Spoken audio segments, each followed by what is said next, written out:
Kung ito lang clutch plate ang papalitan natin, tapos siya yung mag-engage dito, hindi na siya tatagal, madali siya masira kasi yung lalapatan niya hindi pantay. Kaya hindi rin to tatagal tong bago na to, dahil susunod siya dito sa etong uka nito, yung groove nito. Magiging ganon din siya hanggang sa maging ganito sa luma. Ayan o.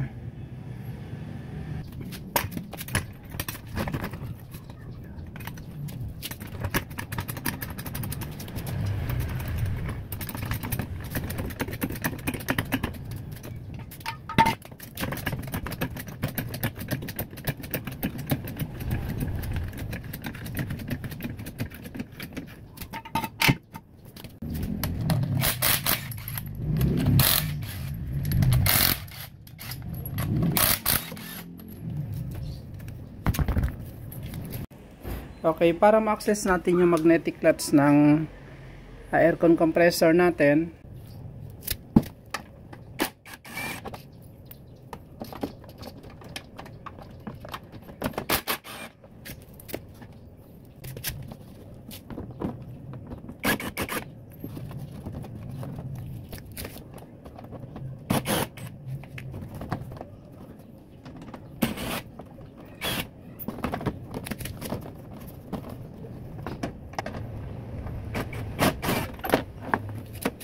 next is tatanggalin natin tong drive belt nya dito.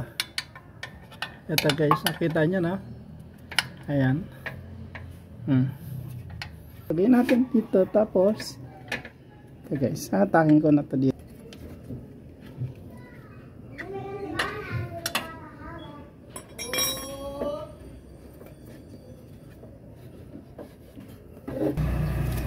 Number 10 lang to.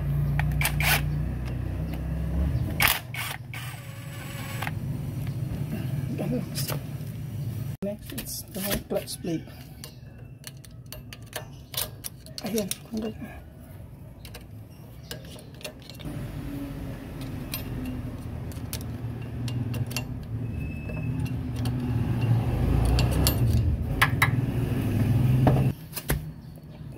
lalagyan ko ito dito guys.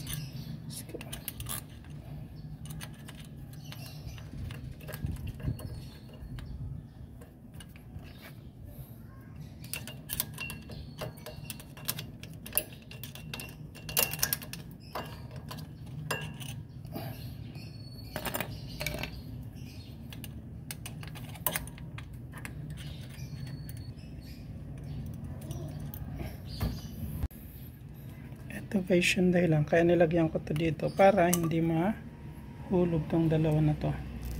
Ayan. May dalawa siyang spacer, ingatan nyo to. Next is ito na ang pulley. I-check natin pulley. Okay naman yung bearing na walang tunog, okay pa yung bearing ng pulley. Next is para matanggal natin tong may snap ring to dito. Ito, kailangan natin ng ito external na snap ring remover, external pabuka. Ayun, ito yung tatanggalin natin.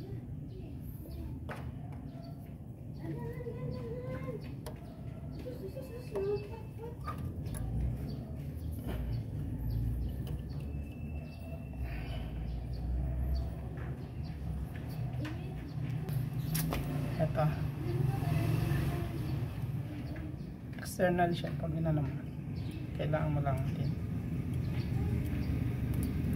Etong snap ring nya, kailangan pa bang gamitin ulit pag ikinabit natin yung bagong clutch plate? Oo, ito pa rin yung gagamitin natin. Reusable naman yung snap ring, basta wala siyang damage, walang crack, ito pa rin yung babalik natin. Tanggalin na natin tong pulley ng compressor. Sana hindi mahigpit yan. Susubukan natin kasi kung mahigpit, kailangan gamitan ng puller.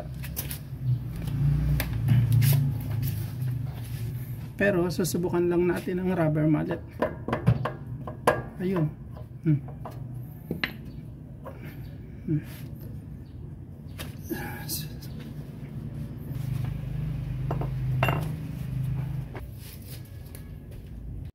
ikumpara natin sa bago yung surface nito.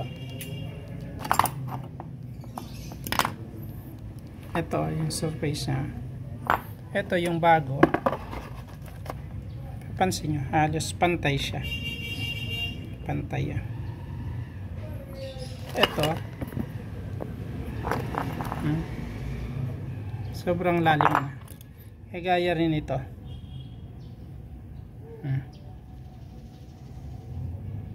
Surface na clutch plate. Kumpara mo siya dito. Ayan.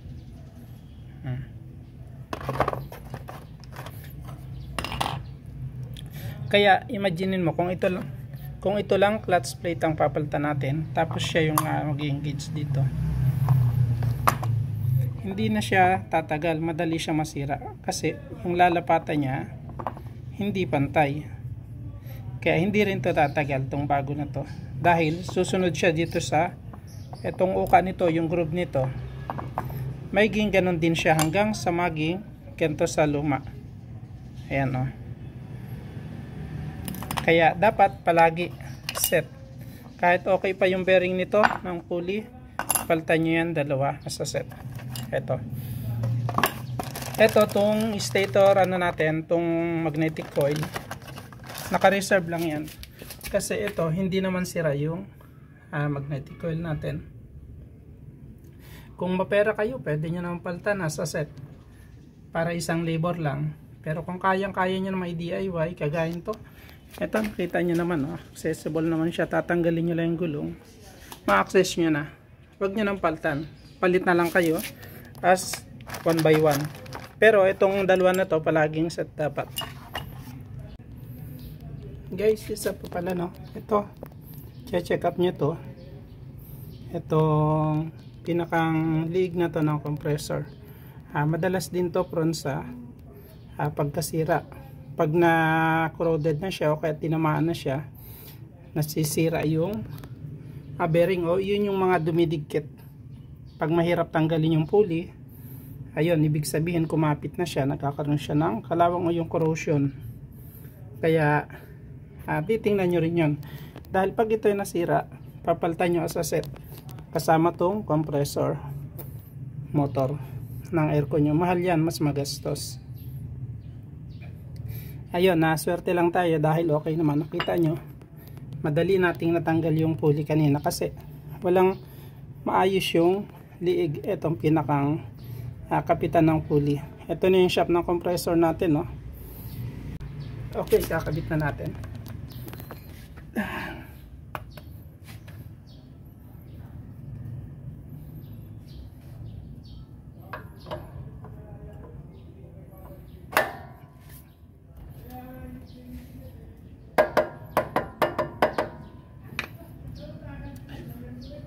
Tapos to, guys, may pangipin to na pag ganun yung lapi niya.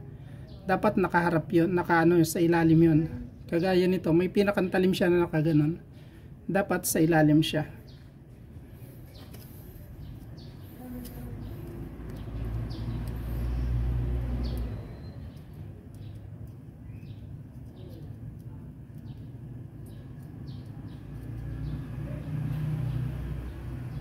Madilim na. Double check ko, ayun sa ilalim yung talim.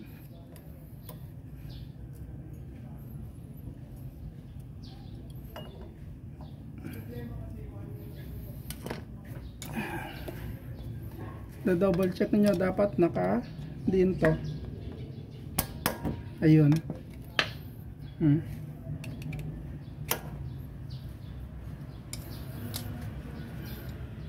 Ito guys, double check mo kasi baka akala nyo nakalagay na siya kasi may pinakang liig yan dyan, yung gatla niya, dapat dun siya nakabaon. Baka akala nyo minsan, kala mo na ilagay mo na ng maayos pero hindi siya eksakto pala dun sa pinakang gatla dito. Ayan, mapapansin nyo naman pare-parehas yung lubog niya, tapos yung inner part niya andun sa loob ng pinakang liig. Next is ito, kakabit na natin to, itong clutch plate niya. Ayan guys, yung kaninang tinanggal natin ito, yung tinanggal natin yung dito sa sa clutch plate na dalawang washer. Ito. Ito. Babalik nyo lang dito sa bago. Lalagay nyo lang. Ito na, dito na siya. Kung napansin nyo kanina, nung bago ko tanggalin, nilagyan ko siya dito ng screw. Nakaganon siya, oh, para hindi mahulog yung washer. Double check to. And nilagay ko lang siya doon, nakaganon lang, oh. Tapos yung number 10 na.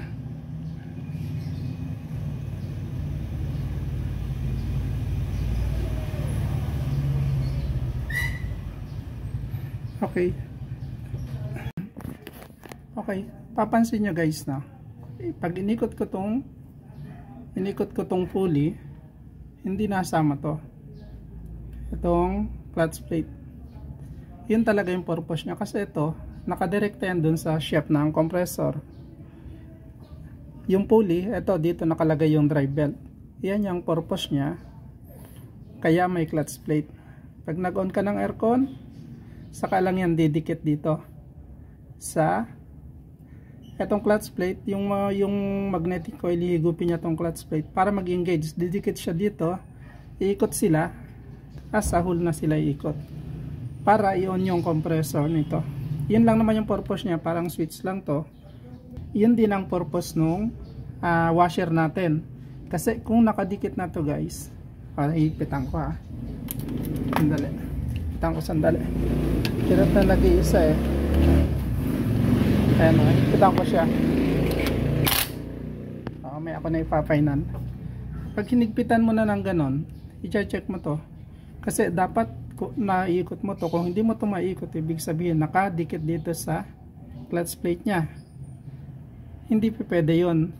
Dapat may clearance sila. Hindi ko lang maipakita sa inyo yung clearance nya. Ayan o. Kasi para ito yung nalagitik guys. Pag nag-on kayo ng aircon, yung nalagitik, ito yun. Ibig sabihin na bunggo siya dito. Kaya nalagitik para mag-engage. Ngayon, pag masyado nang malayo, dapat magbawas ka ng washer. Kung masyadong malapit, ibig sabihin bunggo to, hindi mo maiikot o kaya nagsasayad, magdadagdag ka naman ng washer. Ayun, yun lang yung purpose ng washer. Final check ko na lang to.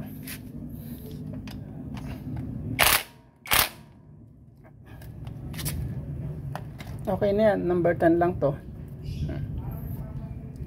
Hindi ko napapakita sa inyo kung paano yung pagbabalik ng drive belt dahil yun, alam niyo na naman yun. Ito, ganun lang kasimple yan guys, kaya-kaya nyo DIY. Tatanggalin nyo lang yung right side na gulong